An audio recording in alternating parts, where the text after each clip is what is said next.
Shri Nutan PU college 2025 ಮತ್ತು 26ನೇ ಸಾಲಿನ PU ವಿಜ್ಞಾನ ವಿಷಯಗಳಲ್ಲಿ 100ಕ್ಕೆ 100 ಫಲಿತಾಂಶವನ್ನು ಪಡೆದಿದೆ. ಕಳೆದ 4 ವರ್ಷಗಳಲ್ಲಿ 2 ವರ್ಷಗಳು ಉಚಿತ PU ಶಿಕ್ಷಣ ವಸತಿ ಸೌಲಭ್ಯವನ್ನು ನೀಡಿರುವ ಶಿಕ್ಷಣ ಸಂಸ್ಥೆಯ ಕಾರ್ಯದರ್ಶಿ ರಾಘವೇಂದ್ರ ಅವರು ಕಳೆದ 2 ವರ್ಷಗಳಿಂದ ಅತ್ಯಂತ ಕಡಿಮೆ ಶುಲ್ಕವನ್ನು ಪಡೆದು ಅತ್ಯುತ್ತಮ ಗುಣಮಟ್ಟದ ಶಿಕ್ಷಣವನ್ನು ನೀಡುತ್ತಿದ್ದಾರೆ. ಈ ಸಂಸ್ಥೆಯಲ್ಲಿ ಓದಿರುವ 22 ವಿದ್ಯಾರ್ಥಿಗಳು ಇಂಜಿನಿಯರಿಂಗ್ ಸೀಟನ್ನು ಪಡೆದುಕೊಂಡು ಉನ್ನತ ವ್ಯಾಸಂಗವನ್ನು ಮಾಡುತ್ತಿದ್ದಾರೆ. ಇಬ್ಬರು ಮೆಡಿಕಲ್ ಸೀಟನ್ನು ಕೂಡ ಪಡೆದಿದ್ದಾರೆ. ಇಂತಹ ಗುಣಮಟ್ಟದ ಶಿಕ್ಷಣ ನೀಡುವ ಮತ್ತು ವಿಶಾಲವಾದ ಸೌಲಭ್ಯಗಳನ್ನು ಹೊಂದಿರುವಂತಹ ಶ್ರೀ ನೂತನ್ PU ಕಾಲೇಜ್ಗೆ ಬಂದು ಪ್ರವೇಶವನ್ನು ಪಡೆದು ಉನ್ನತ ವ್ಯಾಸಂಗಕ್ಕೆ ಮುಂದಾಗಿ ಭವಿಷ್ಯ ರೂಪಿಸಿಕೊಳ್ಳಬಹುದು ಎಂಬುದಾಗಿ ಅವರು ಹೇಳುತ್ತಾರೆ.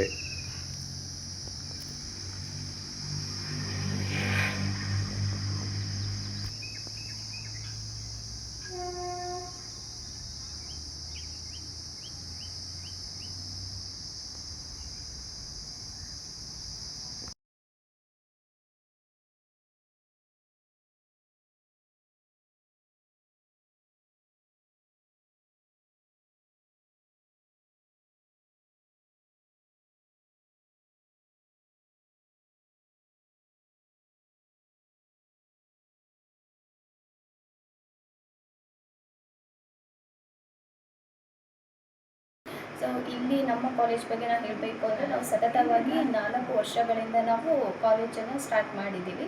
ಆ 4 ವರ್ಷದಲ್ಲೂ ಕೂಡ ನಮ್ಮ ಫಲಿತಾಂಶ ಕೂಡ ಯಾವಾಗ 100% ರಿಸಲ್ಟ್ ಬಂದಿದೆ. ಆ 4 ವರ್ಷದಲ್ಲಿ ನಾವು 2 ವರ್ಷ ನಾವು ಫ್ರೀ ಎಜುಕೇಷನನ್ನು ಕೊಟ್ಟಿದ್ದೀವಿ. ಸೊ ಅದರಲ್ಲಿ 22 ಇಂಜಿನಿಯರಿಂಗ್ ಸೀಟ್ ಕೂಡ ಹೋಗಿದ್ದಾರೆ, ಹಾಗೆ 2 ಮೆಡಿಕಲ್ ಸೀಟ್ ಕೂಡ ಹೋಗಿದ್ದಾರೆ. ಈ ವರ್ಷವೂ ಕೂಡ ನಮ್ಮ ಕಾಲೇಜಿಂದು ಫಲಿತಾಂಶ ಉತ್ತಮವಾಗಿ ಬಂದಿದೆ. ಹಾಗೆ ಈ ವರ್ಷವೂ ಕೂಡ ನಮ್ಮ ಕಾಲೇಜಿಗೆ 100% ರಿಸಲ್ಟ್ ಬಂದಿದೆ. ಮತ್ತು ಹಾಗೆ ಇಲ್ಲಿ ಅಡ್ಮಿಷನ್ಸ್ ಕೂಡ 50 ಮೇಲೆ ಆಗ್ತಾ ಇದೆ. ಸೊ ಇನ್ನೂ ಕೂಡ ನೀವು ಬಂದು ಬೇಗ ನೀವು ಅಡ್ಮಿಷನ್ಸ್ ಆದರೆ ನಿಮಗೆ ಒಳ್ಳೆಯದು. ಏನಕ್ಕೆ ಅಂದರೆ ನಾವು ಬೇರೆ ಕಾಲೇಜಸ್ಗೆ ಕಂಪೇರ್ ಮಾಡಿದರೆ ನಮ್ಮ ಕಾಲೇಜಲ್ಲಿ ಫೀಸಸ್ ತುಂಬ ಕಡಿಮೆ ಅಂದರೆ ಅಫೋರ್ಡಬಲ್ ಆಗಿ ನಾವು ಕೊಡ್ತಾ ಇದ್ದೀವಿ. ಸೊ ನಿಮ್ಮ ಮಕ್ಕಳ ಭವಿಷ್ಯವನ್ನು ನೀವು ಬೇಕಾಗಿದ್ದರೆ ನೀವು ನಮ್ಮ ಕಾಲೇಜಿಗೆ ಬಂದು ಸೇರಿ ಅಂತ ಸಬ್ಜೆಕ್ಟಿನ ವಿಚಾರವಾಗಿ ಬಂದರೆ ಜೀವಶಾಸ್ತ್ರ ಉಪನ್ಯಾಸಕನಾಗಿ ಕರ್ತವ್ಯ ನಿರ್ವಹಿಸ್ತಾ ಇದ್ದೀನಿ.